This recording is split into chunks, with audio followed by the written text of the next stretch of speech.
Bom, pessoal, estamos de volta aí já para falar da Bacia do Pacífico, mais especificamente do Sudeste Asiático, que é exatamente essa região aqui, né, que pega boa parte da costa da China, onde fica aqui, por exemplo, Hong Kong, Macau e Taiwan.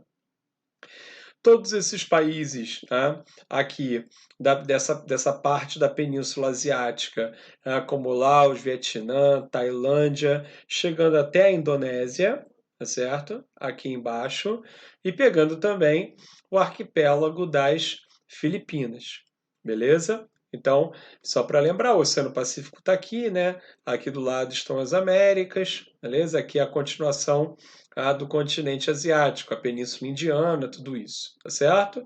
Bom, não dá para falar do Sudeste Asiático sem citar os chamados tigres, né, asiáticos, a analogia que se faz aí com os países que começaram a se industrializar, sobretudo a partir da década de 1950, né, que são esses caras que vocês estão vendo. Hong Kong, no primeiro aqui, a Coreia do Sul, Singapura e Taiwan. A gente já falou sobre Hong Kong e Taiwan na nossa aula sobre China, né? Mostrou como trata-se aí de dois territórios que pertencem à China, porém são territórios que mantêm as bases das suas economias capitalistas, é a história do um país, dois sistemas. Tá lembrando? A gente falou sobre isso lá na aula de China.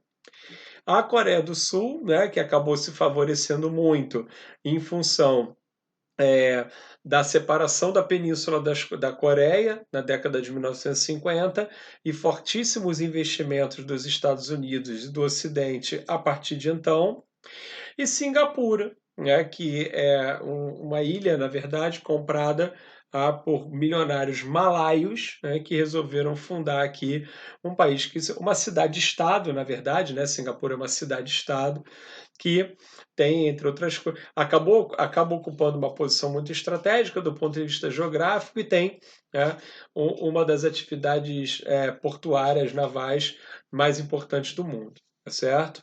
Bom, fazendo aqui um breve histórico desses tigres asiáticos, eles começam o processo de industrialização a partir da década de 1950, tá? Até então eram países que não tinham, né, uma tradição de industrialização, pelo menos. Havia países com forte comércio, atividade portuária, né, mas a industrialização efetivamente começa a partir da década de 1950. Eles vão se consolidar como plataformas de exportação, ou seja, oferecer baixos custos de produção para que as empresas se instalem e para que os produtos sejam vendidos para o mundo inteiro. Todos vão receber fortes investimentos ocidentais, tá? Principalmente durante o contexto da Guerra Fria. Vai ser muito importante para o Ocidente garantir o controle econômico e o controle dos investimentos desses países. Tá? E também eles vão investir pesado em educação e infraestrutura. Sem dúvida nenhuma, isso aqui vai ser um grande diferencial desses países, porque eles vão formar mão de obra qualificada, uma infraestrutura de transporte e telecomunicações muito eficiente.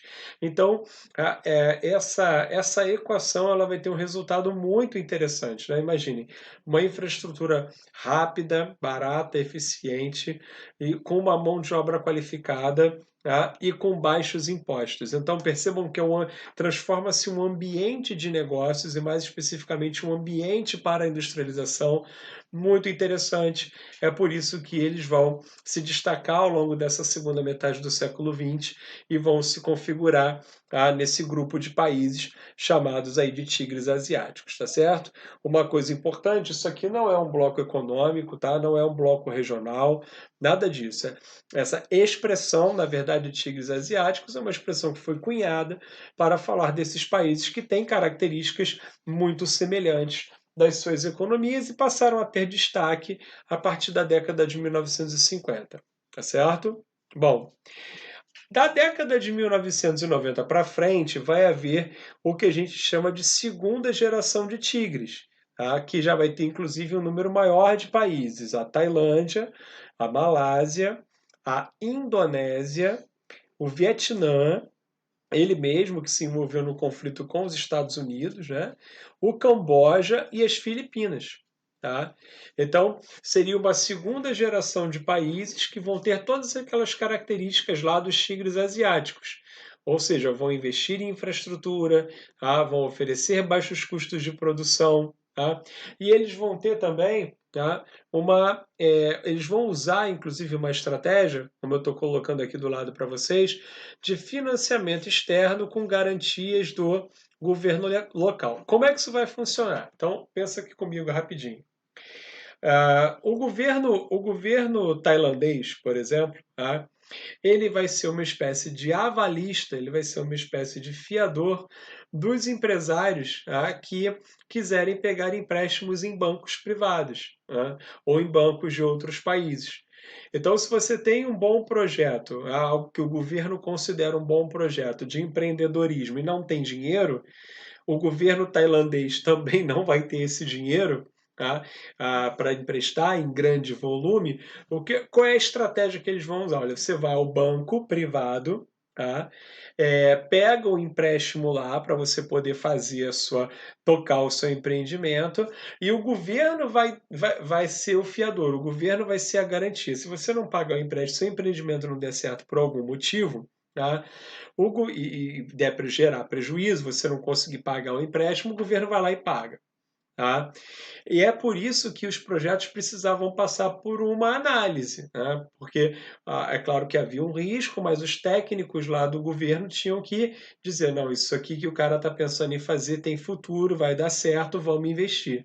Então funcionava muito assim, tá certo? Ou vem funcionando assim já há algum tempo. Então, o governo local garante o financiamento, dá a garantia ao banco, o banco empresta o dinheiro e os caras vão lá, né, tocar os seus empreendimentos. Bom, boa parte do que a gente consome nos mercados, dos bens de consumo, principalmente os semiduráveis, roupas e os duráveis, tá, vem dessa região do mundo. Né? Então, é muito comum pegar um tênis da Nike produzido na Malásia, tá? Uma calça jeans produzida no Vietnã, um brinquedo produzido no Camboja e por aí vai, tá certo? Então, principalmente os bens de consumo que a gente chama de semiduráveis, tá? As fábricas desses gêneros, né, de bens de consumo vêm se instalando nesses países que formam a segunda geração de tigres asiáticos, tá certo? Bom, esse primeiro bloco aqui, tá? Que é o AE, que é um bloco, é uma zona de livre comércio, tá? Que envolve aí alguns países aqui dessa região da Bacia do Pacífico, mas ele é restrito apenas aos países do continente, perceberam? Então, ó, Tailândia, Mianmar, antiga Birmânia, Laos, Vietnã, Camboja, Malásia, Brunei, Singapura, Filipinas e Indonésia. Então, é um bloco mais restrito, é um bloco que reúne os países emergentes aqui do Sudeste Asiático. Não tem nenhuma superpotência, não envolve aqui Japão, China, Estados Unidos, nada disso. É um clube, vamos dizer assim, mais restrito, uma espécie de área de cooperação mesmo entre os países mais que estão um degrau abaixo das grandes potências, mas estão em vias de desenvolvimento, tá certo? O principal bloco regional da Bacia do Pacífico é esse aqui, a APEC, tá? Que já é o Foro de Cooperação Econômica Ásia-Pacífico, que já engloba, agora olha para cá, toda a Bacia do Pacífico. É essa região aqui que a gente vai chamar de Bacia do Pacífico, onde o Oceano Pacífico ele não é um obstáculo, pelo contrário, né? Ele é um fator de integração, tá certo? Então aqui vem a cronologia, ó. Primeiro entram os países que estão em verde, tá? Estados Unidos, Canadá, Austrália, Indonésia, tá? O Japão, as Coreias, beleza? Depois, a partir da década de 1990, tá? Entrou a China, repara que isso coincide com o fim da Guerra Fria, tá certo? E aí vão entrando outros países, né? Entra o México, né? Aqui, esse rosinha é Papua Nova Guiné, tá certo? Que é o segundo país mais populoso da Oceania, né? Fica atrás só da Austrália. O Peru, né? Vai entrar depois. O Chile, né? Desculpa, esqueci o Chile aqui. O Chile e o Peru, dois países sul-americanos, né? Que vão entrar depois, tá certo? Então, repara.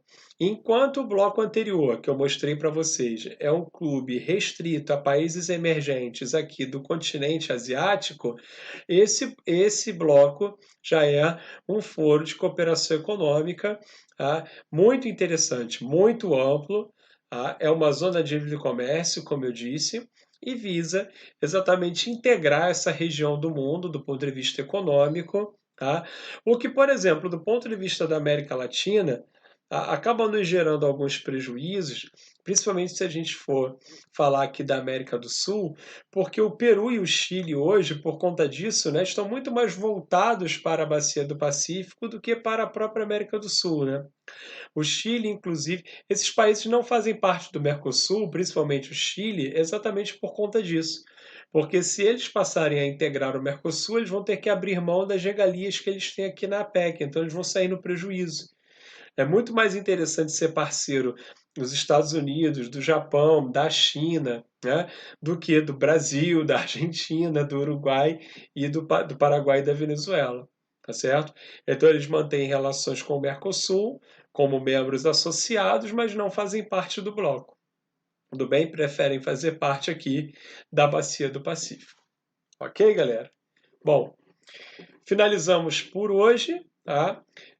Espero que todo mundo, como eu já disse no início do primeiro vídeo, espero que todo mundo esteja bem fisicamente, esteja bem de cabeça, tá? Para nós continuarmos aí na luta, tá bom? Grande abraço para todo mundo, até a próxima.